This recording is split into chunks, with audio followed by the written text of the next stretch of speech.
தமிழகத்தில் அடுத்த ஆண்டு சட்டமன்ற தேர்தல் நடைபெற இருக்கும் சூழ்நிலையில் தற்போது இருந்தே அரசியல் களம் சூடுபிடிக்க தொடங்கியுள்ளது. இந்த சட்டசபை தேர்தலுக்கு அதிமுக பாஜக கூட்டணி முடிவான நிலையில் இரு கட்சியினரும் தேர்தலுக்கு ஆயத்தமாகிக் கொண்டிருக்கிறார்கள்.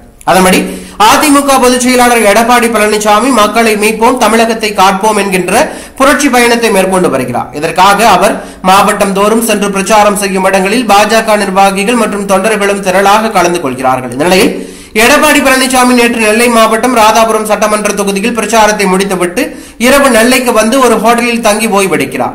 இன்று பிரச்சாரம் எதுவும் இல்லாததால் இரவு 7 மணிக்கு பாஜக மாநில தலைவர் நயினார் நாகேந்திரன் வீட்டில் ஏற்பாடு செய்யப்பட்டுள்ள பிரம்மாண்ட விருந்தில் கலந்து கொள்கிறார்.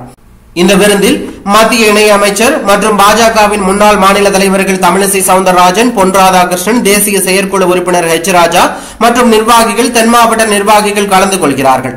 இதேபோல அதிமுக சார்பில் முன்னாள் அமைச்சர்கள் கடம்பூர் ராஜு, ஆர்.பி. உதயகுமார், எம்.ஆர். விஜயபாஸ்கர், சண்முகநாதன், இசக்கி சுப்பையா, ராஜலட்சுமி, நெல்லை மாநகர் மாவட்ட செயலாளர் தச்சை கணேசராஜா உள்ளிட்ட ஏராளமானோர் நிர்வாகிகள் கலந்து கொள்கிறார்கள். இதற்காக நயினார் நாகேந்திரன் வீட்டில் சுமார் 10,000 சதுர அடியில் பிரம்மாண்ட அரங்கு அமைக்கப்பட்டுள்ளது. இந்த விருந்தில் 109 வகையான சைவ உணவுகளுக்கு ஏற்பாடு செய்யப்பட்டுள்ளது. கூட்டணியை மேம்படுத்தும் வகையில் தாமரை மற்றும் இரட்டை இலை சின்னத்தை போல உணவு வகைகளை வடிவமைத்து பரிமாறப்படுகிறது. இதைத் தொடர்ந்து தேர்தல் குறித்த ஆலோசனையும் மேற்கொள்ளப்பட உள்ளதாக தகவல் வெளியாகி பரபரப்பை ஏற்படுத்தியுள்ளது.